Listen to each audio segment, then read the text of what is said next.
What's up, y'all? Jared Sandler here with you, getting ready for the Rangers and the Mariners on Saturday night. But want to talk about the trade deadline. I've had a number of people reach out asking if I was going to put out a trade deadline video. Appreciate those of you who are interested enough in what I have to say to ask. I apologize about the delay. I think some people maybe would have thought I would have done it yesterday, but just a lot going on with the trade deadline, and figured needed to get a little sleep and come back and do it today, so that I wasn't trying to squeeze it in, between the end of the trade deadline and all the preparation we have to do to get ready for a broadcast. So, first of all, if you want this video or expecting this video to be, a bunch of outrage and anger that, the Rangers traded away Joey Gallo, what have you, you may as well stop watching. All right. Those of you who have followed me know that I'm pretty, even keel emotionally. And really what I try to do is, obviously offer my take and my perspective, but also try and explain what the organization is doing, explain, based on, my interpretation of the moves, how they view things, not because that's what they're telling me. There's this misconception that information gets funneled, but just, trying to connect the dots. Hey, I think they are doing this because of this reason, or that because of that reason, and, give you the information to form your own opinions. This is what rebuilding teams do. I think, first of all, it's important to understand that it's not fun for anyone. All right. Rebuilds are tough to commit to. Listen, if you're a DFW sports fan and a fan of 105.3 The Fan, a lot of people talk about tanking. And it's spoken about as if it's just this easy thing to do. Hey, let's tank and all is going to be great. First of all, there's never a guarantee that everything is going to come out rainbows on the other side. But more than that, it's just such a tough process to endure. People are going to lose jobs because of it. People's jobs are going to be put at risk because of it. And it's not fun for the players. It's not fun for the coaches. It's not fun for the front office. And it's obviously not fun for the fans. And everyone knows that, right? Like, fans know that it can't be fun for the players to, struggle and can't be fun for the coaching staff and front office. I guess the one leg of that where I think maybe there's a misconception is that the front office enjoys this. They did it. They enjoy it. No, they don't. It's draining to lose, even if you know that it's, ultimately a part of a bigger plan. But this is what rebuilding teams do. It's not easy. It's not fun. But you have assets, you make a determination. Are they going to be able to help us when we are ready to win again? If not, what can we get for them? How can we use that player, that asset, to better our really a business, right? Better the business of winning. And so, I think with Joey Gallo, the Rangers explored an extension. I think both things can be true, by the way. I think Joey could legitimately have wanted to stay here. I think his reaction after getting traded, he was pretty emotional, indicates that. But I think it's also true that, the Rangers wanted to extend him, and it still, maybe didn't line up. Obviously the Rangers wanted to extend him, but, they wanted to work within the constructs of what they're doing. And Joey Gallo wanted to stay, but he wasn't going to just say, hey, here's a blank check, whatever you guys feel is fair. So, the Rangers obviously made that trade. We're going to get into the two trades here in a second. But what rebuilding teams do is, they stockpile prospects. It's obviously not just quantity over quality, but the more darts you have, the more opportunities you have to get the bullseye, right? And so philosophically, you could try and just go for individual great prospects with the understanding that prospects, no matter how good they are still suspects. Rangers fans don't need to think too hard about this. Jurickson Profar for multiple years was the number one prospect in baseball. And here he is, a role player, right? A role player who, is maybe not even valued as a role player by all 30 teams. So even the best prospects, don't end up panning out. So, and the flip side of that is even, guys who are not viewed as, highly heralded prospects do end up panning out. So it's up to the scouting departments, the evaluators, to make the determinations which guys they like and which guys they feel like there's upside to. And it's not just based on what the publications dictate based on their rankings. So, I think what's really important here, a valuable piece, is the the player development side of this. And, the Rangers have obviously not had the best recent track record of developing players, but and by recent, I mean last 10 years or so. But I think it's also fair and important to understand that they did an about face about 2 to 3 years ago. A lot of the systems, the R&D was overhauled, a lot of personnel changes and philosophical changes. And those things aren't going to bear fruit overnight. It takes the life cycle of a prospect, 3, 4, 5 years. And we're starting to see that. We're starting to see the arrow pointing up, not just gradually, but, in a steep way with the Rangers farm system. And the depth of the farm system, I think, is an indication of that. But it's important that those people and that you have the right people to grow these guys. If you're going to get them, it's like getting seeds to, these beautiful plants. But if the gardeners aren't doing their job or aren't doing the best they can do with the things that are in their control, then those plants aren't going to blossom. And I think the Rangers feel like maybe looking back, a few years ago, they weren't putting themselves in the best position. I think the Rangers, after doing an about face, really believe that they are, in the best position now. So that's an important part of this process. All right, now before worth noting, the industry perspective,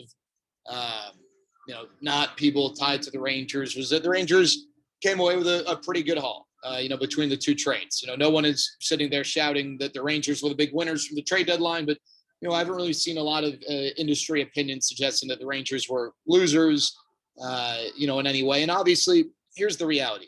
Time will tell all of this. Time will sort all this out. Remember when the Rangers traded Cole Hamels or traded for Cole Hamels and they sent away a bunch of prospects, and some people worried about, oh my gosh, we traded Nick Williams, or oh my gosh, we traded Jorge Alfaro, or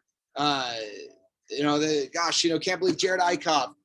None of these guys really panned out. Jorge Alfaro is kind of now, an okay catcher, but no one is sitting here saying, man, I would have rather have kept Jorge Alfaro, right? Whereas, there's certain trades where, if you're the Atlanta Braves, you probably wish you wouldn't have traded Elvis, Matt Harrison, Neftali Feliz, right? You don't know. So time will sort all this out. As far as the Gallo trade, I know there was some chatter about what else might have been out there, perhaps to deal with the Padres. I'm pretty certain that there was something with the Padres that was, at advanced stages, but was it on the 20-yard line, the 5-yard line, the 1-inch line? I don't know. What I do believe is that it never got across the goal line. So I don't know that was even an option, and don't even know what the true parameters of that deal was. There's a lot of stuff out there, a lot of, rumors as to who it was and what it was. But the thought out there, the philosophical thought, was that it was going to be for one prospect, maybe a guy like Robert Hassel. The Rangers instead went the route of, the Yankees deal, in which taking back a contract of Eric Hosmer wasn't in there, losing money wasn't really in there to the extent of, $20 to $30 million. And they got 4 prospects. They got Glenn Otto, a pitcher. They got Trevor Hauver, an infielder, Ezekiel Duran, an infielder, Josh Smith, an infielder. Smith, the guy most likely of the 3 to be able to actually play shortstop on an everyday basis. All 3 of those guys are said to be advanced hitters. The numbers sort of back this up. And then Otto is a pitcher who's made some changes the Rangers believe could, make an impact. He might pitch at the major league level this year. I guess philosophically, you can take your pick, right? Do you go with the guy who, do you go with the one guy who's maybe, super highly rated, or do you go with the 4 darts? And, it's not like the Rangers won 4 darts, each of whom were just kind of like guys. Like, these are guys who, Ezekiel Duran, according to Fangraphs, 3rd best prospect in the system. Josh Smith, a top 10 prospect in the system. So, the Rangers are adding prospect depth. All right. So, for Joey Gallo, is that about what you'd get? I mean, if you're going to get 4 prospects, all of whom are guys who have potential, then yeah, I'd say that's probably a fair return. If you were going to go with a guy, I'd say that you probably could have gotten a top 50 guy. But if you miss on that top 50 guy, then you're left with nothing. At least this way, if you get one out of these 4 guys to end up being a really good player for you, then the trade's a success. If you get two of these guys to end up being major league starters for you, and, above average players, maybe not stars, but above average players, then, perhaps this trade is a success. It's just so tough to know. The Philly trade is an interesting one because essentially the Rangers, I think from the industry perspective, traded away a rental in Ian Kennedy, a number 3 or a number 4 starter in Kyle Gibson and Hans Kraus. I know for the Rangers this year, Kyle Gibson was an all-star and the team's de facto ace, but I don't think industry-wide he was viewed in that regard, especially with a lot of the advanced numbers suggesting that he was going to start to regress to the mean. I think the thought is that he's going to have a 4 ERA the rest of the way based on some of these models. Hans Kraus, if I had to guess, based on the Rangers' assessment, they would not have traded him if they believed he was going to be a part of their rotation next year or the year after for several years. My thought, and we've talked about this on air in the past, that the Rangers believe that he was a reliever. Now, I know he's pitched as a starter in Double-A and pitched well, but the stuff is a little different. The stuff has changed. The strikeout numbers have changed a little bit. The velocity's changed. I think the Rangers believe that all things considered, especially a violent delivery, that Hans Kraus likely is going to be a reliever long-term. I don't think the Rangers would have parted with him if they felt otherwise. Now, that doesn't mean they're right. I think the Phillies probably could say the same about Spencer Howard. So the Phillies probably see something in Hans Kraus and the Rangers see something in Spencer Howard. What is true is that Spencer Howard is considered among the best prospects in their system. Some people believe the best. And about a year ago, he was deemed untouchable. What's important to understand about Spencer Howard is that he's 25 years old. So if you look at his major league production, it's not very good. You look at Jacob deGrom's major league production at 25 years old, you're going to be left searching forever because there was none. He hadn't even reached the majors. Trevor Bauer, who Cy Young last year, very inconsistent. Max Scherzer, who's won some Cy Youngs in the National League, not nearly the guy that he ultimately became. Clayton Kershaw won the Cy Young in 2014. And at 25, Clayton Kershaw had really established himself as a super stud. But you look at other pitchers since then who won the Cy Young, not the case. How about a former Ranger, Corey Kluber? At 25, Corey Kluber had an ERA in the big leagues of 8 and in the minor leagues over 5. And it didn't get a whole lot better after that year when he was 26. So some people pop at 22. All right. Some people show that they are super studs at 22, 23, 20 even, Juan Soto. Others wait till they're 27, 28 and everywhere in between. I think what's important to seek is, a reason why.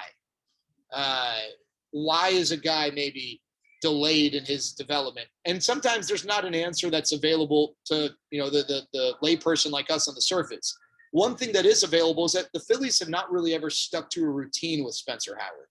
It's, he's going to be a starter for this, 3-week stretch. And then he all of a sudden becomes a reliever and back to a starter, but on a leash and blah, blah, blah. So, I think the Rangers feel like they can put him in a position to have a consistent routine and see where it goes from there. He's had some velocity drop issues, and there is some thought maybe he's a reliever, but I think the Rangers believe that there are solutions to those problems, and that's what we're going to get a chance to see. Ultimately, I think the Rangers traded away a rental and 2 guys who, especially with Gallo, if they weren't going to be able to reach an extension, 2 guys who would not be a part of this thing when the Rangers were ready to strike again. And they, came away with 7 prospects. A couple of them hit, not a bad haul, but definitely is added to the depth. And you know what?